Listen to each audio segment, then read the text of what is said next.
Your next Social Security deposit can look normal and still be a warning sign. Because starting March 15th, the behind-the-scenes process is changing, and delays don't always come with an explanation. I'm going to walk you through what's shifting, why it matters, and the one tiny detail most people miss that decides how smooth this goes for you. If you get retirement, disability, or supplemental payments, this affects your money and your peace of mind right now. Before we go further, subscribe like you're locking your front door for the night. Not because you're scared, but because you're staying ahead of what's coming. This channel is your early warning system for benefits, scams, and policy changes that hit retirees first. Want that protection in your corner before the next confusing notice shows up? Let me set a calm frame, because I know this topic can make your stomach drop. You're not in trouble just because a rule changes, and you're not doing it wrong if you feel lost. My job is to guide you through the moving parts so you can make smart, steady decisions. And by the end, you'll know exactly what to watch for, what to ignore, and what to confirm. Here's what's at risk in the real world: timing, access, and certainty. A payment that posts late can trigger overdrafts, late fees, or a chain reaction with bills.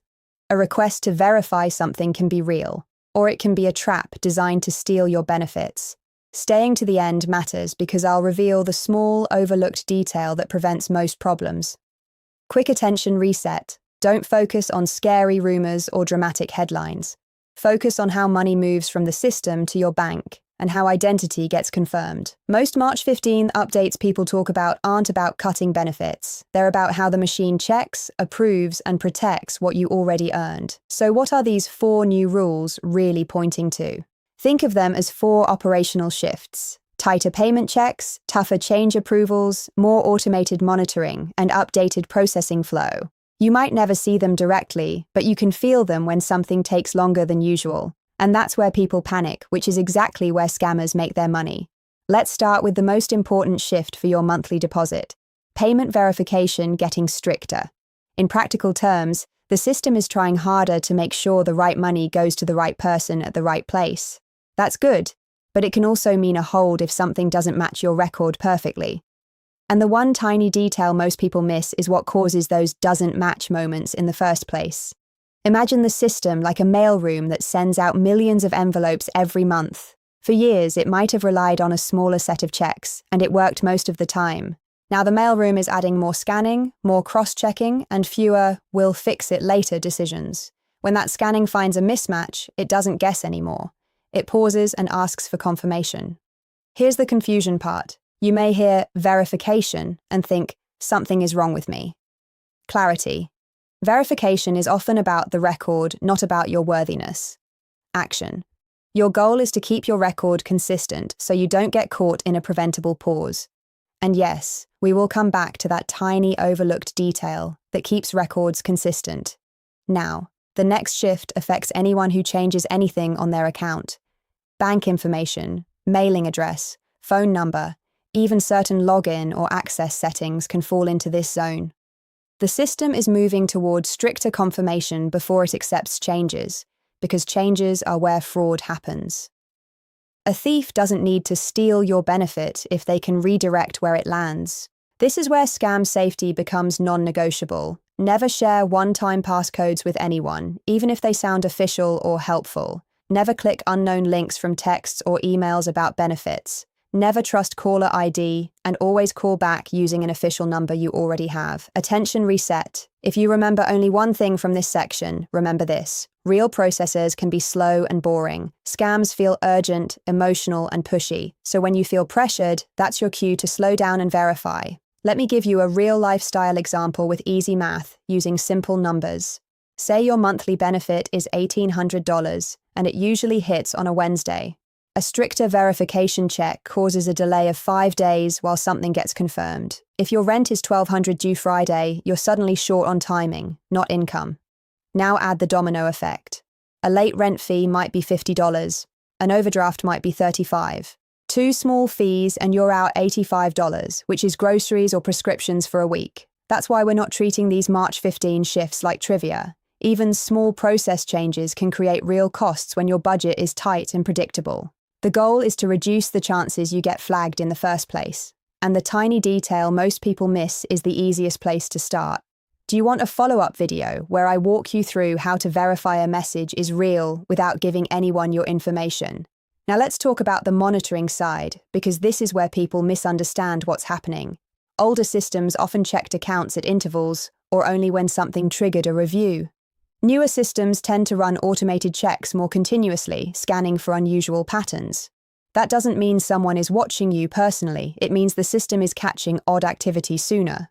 Here's a myth versus truth moment, because this is where bad information spreads.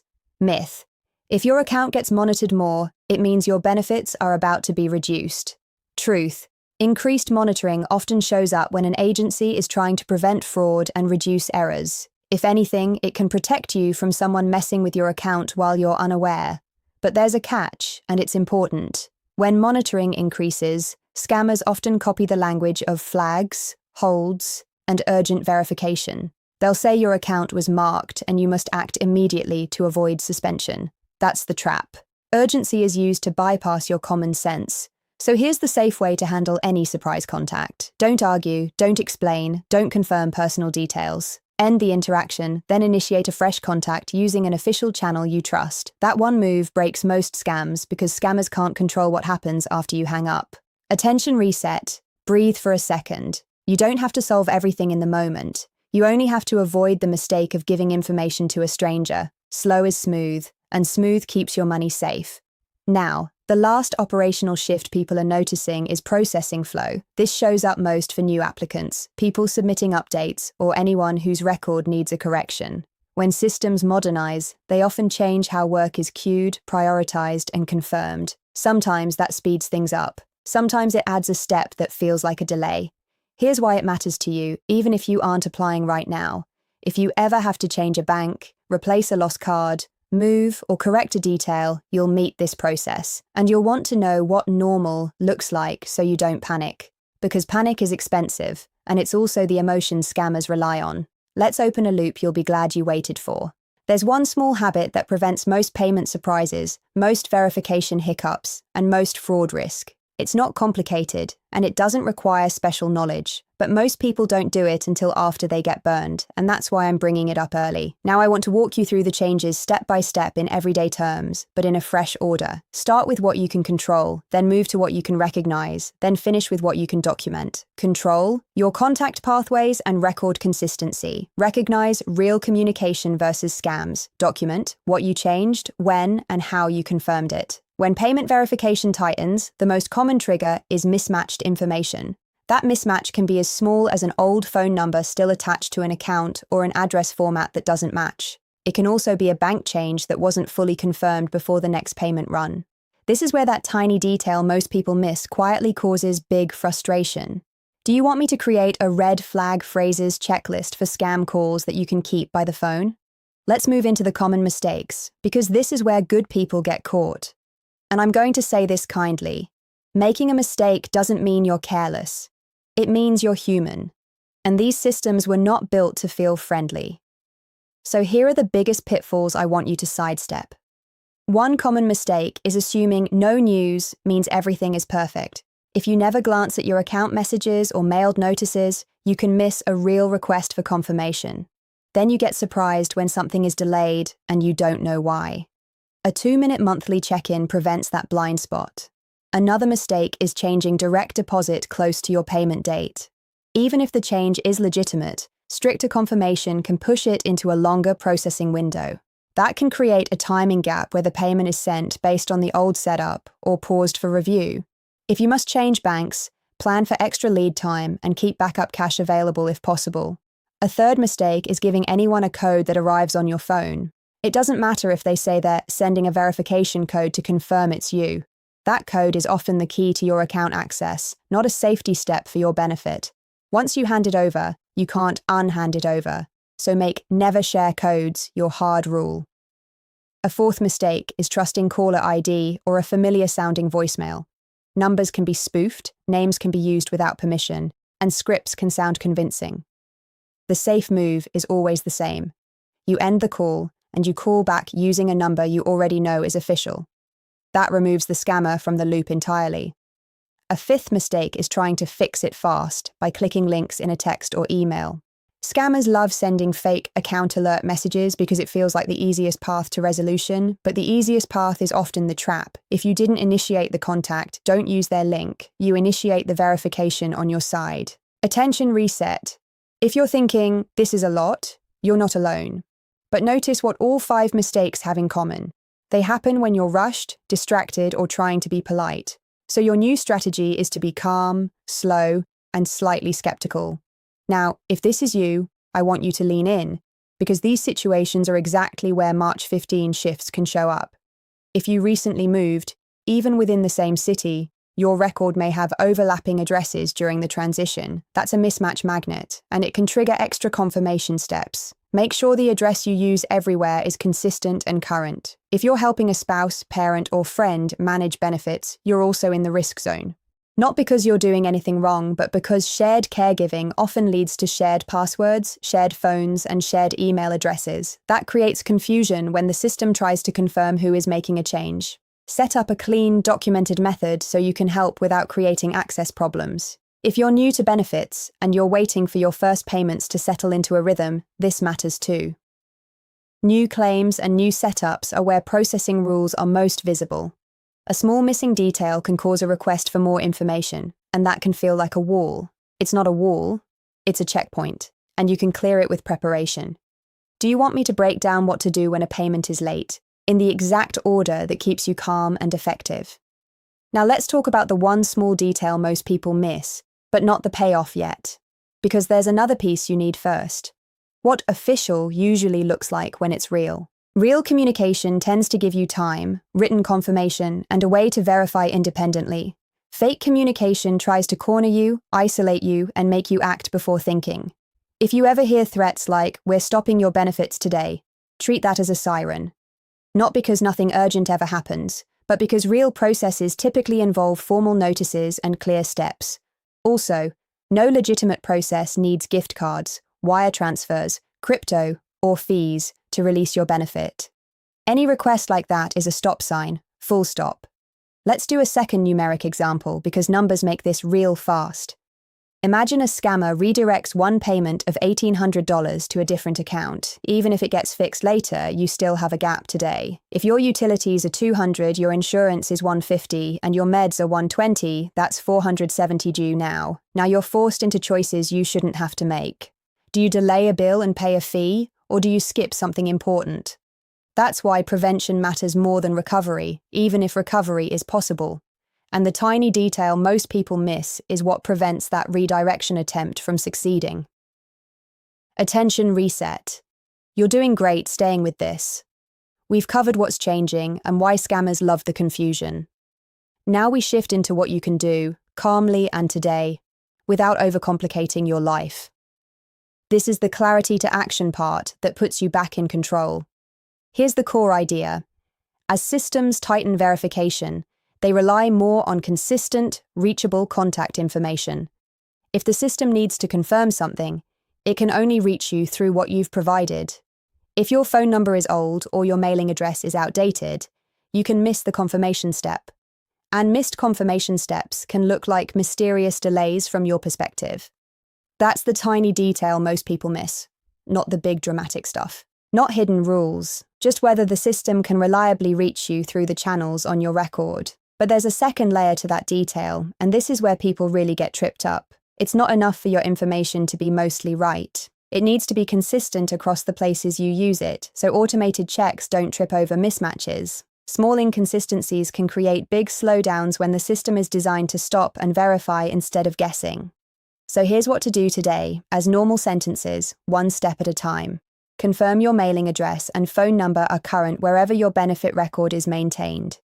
Decide on one primary phone number and one primary mailing address format and stick to them consistently. If you plan any bank change, schedule it with extra buffer time before your next payment cycle. Also, choose one secure way to store your notes about changes you make. Write down the date you requested a change, what you changed, and how you confirmed it. If you ever need to call in for help, those notes keep you from guessing under pressure. And guessing under pressure is how mistakes happen. Do you want a simple, monthly benefits check-in routine you can do in under 5 minutes so nothing sneaks up on you? Now let's tie each operational shift back to a practical move without turning your life into paperwork. For tighter payment verification, your move is consistency and calm tracking. Know your normal deposit window, and if something shifts, give it a short moment before assuming disaster. Then verify through your own initiated contact, not through a random caller. For stricter change approval, your move is planning. Avoid last-minute changes when you can. If you can't avoid them, build a short buffer in your budget and communicate with any billers who need timing clarity. Being proactive is cheaper than reacting after fees stack up. For increased monitoring, your move is skepticism and verification. Monitoring itself might protect you, but the messages around it can be weaponized by scammers. So don't treat flagged language as proof it's real. Treat it as a prompt to verify using an official number you already trust. For updated processing flow, your move is patience plus documentation. If you're applying, updating, or correcting something, expect that the system might request additional confirmation. That doesn't mean denial. It often means the process is stricter about accuracy. Your notes, your copies, and your calm follow-up keep you moving forward. Attention reset. Notice how none of this requires panic. It's not about obsessing over every rumor or watching the clock all day. It's about two habits: keeping your contact info reachable and refusing to be rushed by strangers. Those two habits solve most of the real-world pain. Now, I want to give you a quick what to do if something feels off plan in order. If your payment is late, wait long enough to confirm it's actually late, not just slow posting. Then check any official messages you can access through your normal, trusted method. If you need to call back using the official number you already have, and keep the call focused on facts. If you get a call, text, or email claiming there's a problem, treat it as unverified by default. Do not share your number, your bank details, your password, or any code you receive. Do not click anything you didn't request. End the contact and verify independently, because your independence is your shield. Here's the payoff to the open loop, said clearly. The one small detail most people miss is not a secret rule, it's reachability. If the system can't reliably reach you, you miss confirmations. And when you miss confirmations, delays happen, and scammers exploit the confusion. So if you do only one thing this week, make it this. Make sure the contact pathways tied to your benefits are correct, current, and consistent. Then promise yourself you won't be rushed by any inbound contact, no matter how official it sounds. That's how you keep your money moving and your stress low. Let's recap what you now know, in clear terms you can remember. Around March 15th, people are noticing operational shifts that tighten verification, harden change approvals, increase automated monitoring, and adjust processing flow.